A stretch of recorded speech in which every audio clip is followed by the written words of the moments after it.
Annunciation House is one example. They've been in the news a lot lately, especially in the last week in El Paso. They've been there for 48 years, welcoming migrants. You know, they work closely with the U.S. government when migrants are released from custody. They've done this across multiple administrations, and right now they're in some legal hot water with the Attorney General's office. We'll see what happens with that case. I know there was a hearing today.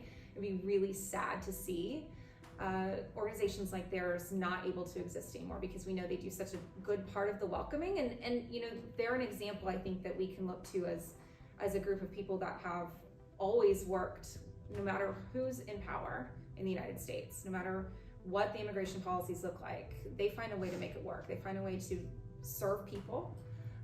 They find a way to adapt to what policies look like, and they've seen the way that immigration policy has changed over the last 50 years. You know, what they provide is, you know, these are the migrants that they primarily serve, at least according to what we've known from what they say, is they serve migrants who have been processed and detained by U.S. authorities and released. Those people have a notice to appear, they have a court date, they're sent on their way, and they're basically pointed in the direction of the bus station and said, go for it.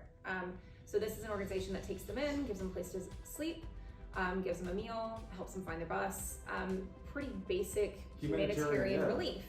If you don't have organizations in the private sector doing that, then you end up with people sleeping on the streets until they can find their way to their next destination.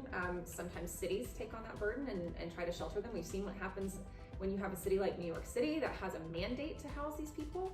So they serve an incredibly important role, not just in helping migrants, but in helping the communities that they're already living in and serving in, because they make that process work a little bit better. Well, the fact that they